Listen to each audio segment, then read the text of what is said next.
Hey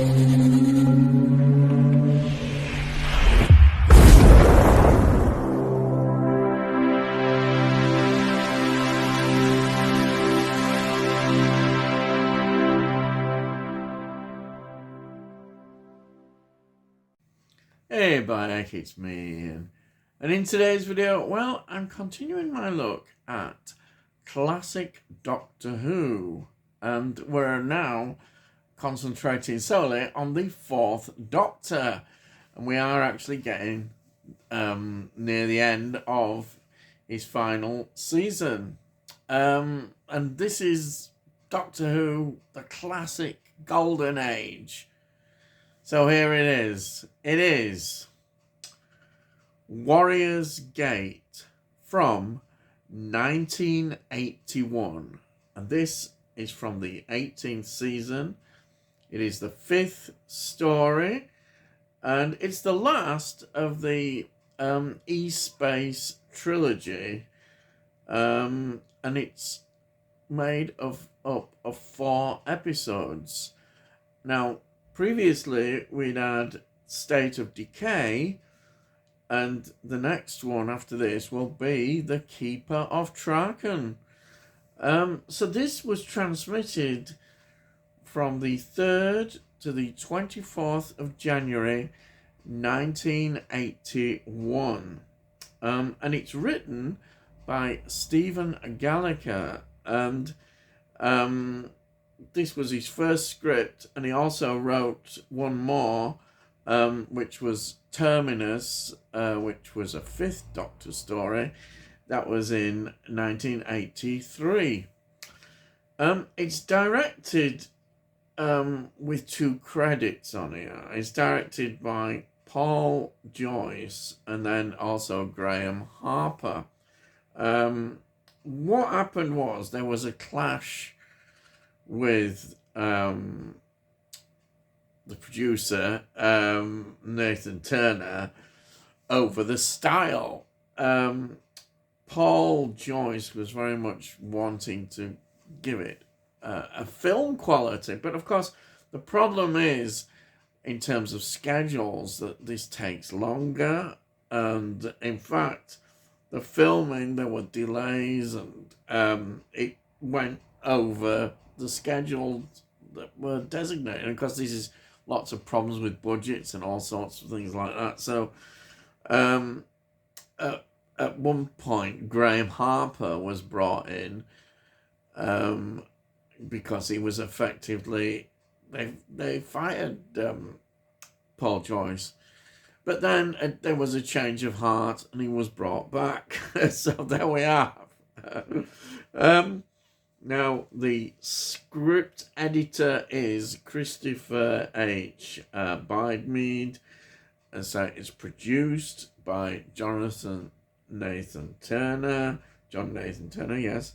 And the executive producer is Barry Letts. Okay. The music is by Peter Howell. And let's get into the cast. It's, of course, Tom Baker as the 4th Doctor. And we've got Lalla Ward as Romana. And this is her last appearance. She leaves. Yes, she leaves the series. Then we've got Matthew Waterhouse, who plays Adric. And then we've got John Leeson doing the voice of K9. And also, this is his last appearance because K9 leaves as well. It's the last time we see K9.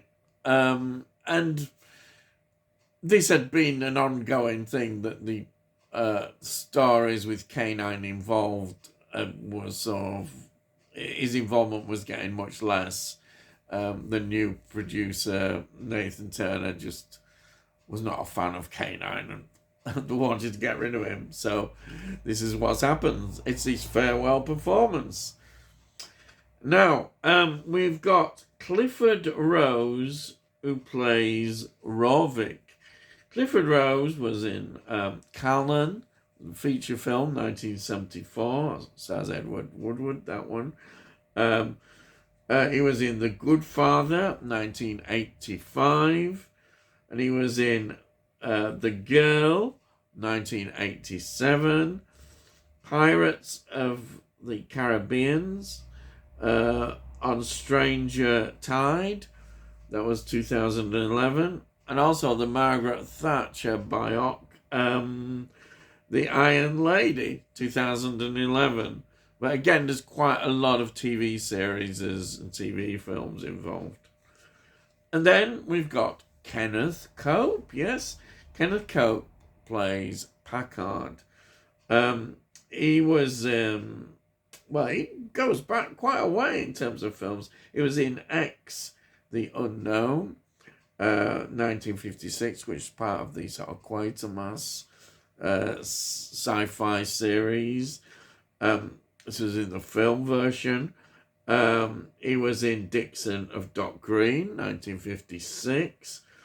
He was in Dunkirk, 1958. He was in The Criminal, which is a really good film, directed by Losi, 1960. And also, he was in The Damned, 1963, which I'll talk about again. This is a Losi film. And The Damned is a biker movie at the beginning. And then it becomes a sci-fi film. Absolutely superb. And it's a Hammer production as well. Wow, we've got all that together. Fantastic. Then he was in Carry On Jack, 1963. He was in Night of the Big Heat, 1967, which is another really good film. He was in Carry On at Your Convenience, 1971. He was in Carry On Matron, 1972, which is actually quite a popular Carry On film, Carry On Matron. He was in Juggernaut, 1974. And he was in George and Mildred, 1980, the film version of the well-loved TV series.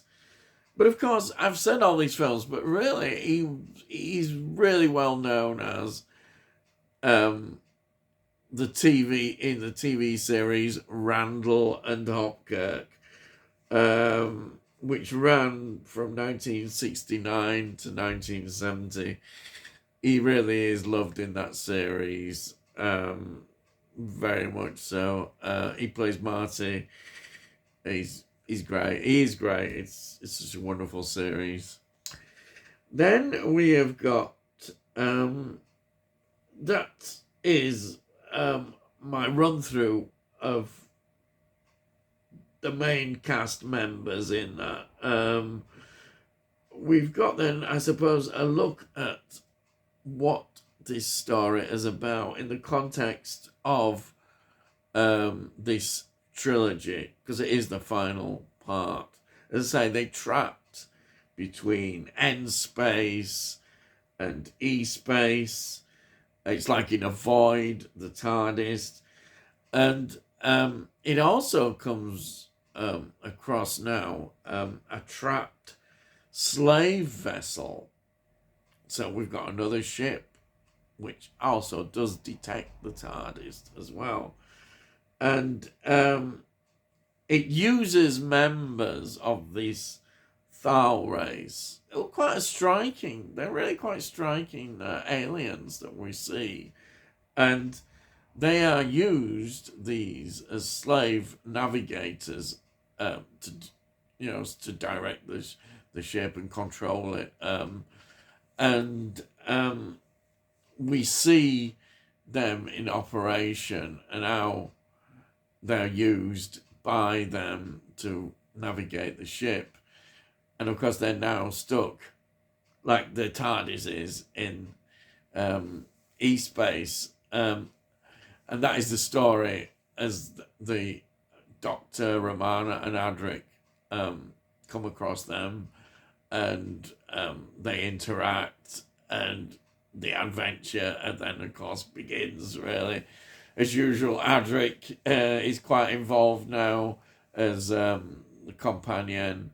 And Romana. I think Romana got to really kind of, she grew on me a lot more because I really liked the first Romana. But I've got to like her a lot more, Lalla Ward. And of course, this is her last story as Romana. And it works so well. Again, I think this story seems to me it actually works better than you think it might do. And also the fact that the director did give it a certain style and look of a film, then that is also there on screen. And there are some great shots on here. The camera beautifully glides along and shows so many things. But that's the problem, of course, in terms of Doctor Who production. There isn't time for all this as I see it. But as certainly as viewers and fans of the series, this is good to see visually, and it's very enjoyable. Tom Baker, I think, is great again. If you notice, he's more restrained, and we know now at this time it was announced. He'd announced to the production staff that he was leaving. He wanted to leave, and then of course it would eventually be announced to the press, and was quite a big story because Doctor Who, a very big program, got a lot of media attention, and of course Tom Baker was well loved. He'd been in the role for such a long time, so that is a big indication in this story as we're heading towards the end of season 18. We've got 2 more stories left. So, yes, there's a lot to enjoy about this series and this story. Yeah, I actually, the more I think about it, the 18th season has been really good. I think the quality has improved a lot from the 17th season, and I think we should congratulate John Nathan Turner for doing that. He has brought back the best of Tom Baker. And I think that's good. Where it had really gone off the rails a bit, I think, with season 17. So that's really good. I think it's excellent. This received a VHS release as part of the E-Space trilogy in 1997. And then on DVD in 2009, it got another release as a box set. And then, of course, in the Doctor Who, the collection, season 18, 2019. So I've got here, here's the individual copy of Warriors Gate there. There's the back. Again, some nice extras on this. And then look at this. That lovely illustration there. As always, this wonderful little booklet. Well, it's more of a leaflet, really, but it's just a nice bit but we get information on there. That's really good. And here is the box set. The actual box set that it's in. Lovely box. Look at that. That's a lovely illustration. That's the same at the back. And there's, the 3 stories in there. Absolutely fantastic. Really love that. And I'll just show you. I always do anyhow. Is that here we have the season 18 special edition box set, isn't it? I love these. This is my treat when I buy these. Honestly, I do really love the DVDs, but This is just like an extra treat, a Blu-ray release of all this. Beautiful, absolutely beautiful, wonderful special editions. And that's it. I hope you've enjoyed my look at Doctor Who. Yes. So if you're new to the channel, please subscribe, and you can see all the previous reviews I've done of Doctor Who. But I do, if you look at the playlist, you can see I do a lot of TV series and a lot of films, and also a bit of music thrown in as well. And if you like this particular video, please give this a like. If you give this a like, it gets it out onto YouTube, and hopefully algorithms and other people might enjoy it. And if you have any comments, please put some comments down, and I'll always reply to them. I love reading your comments. And that's it. I've gone on far too long. So all I've got to say is, I'll see thee again.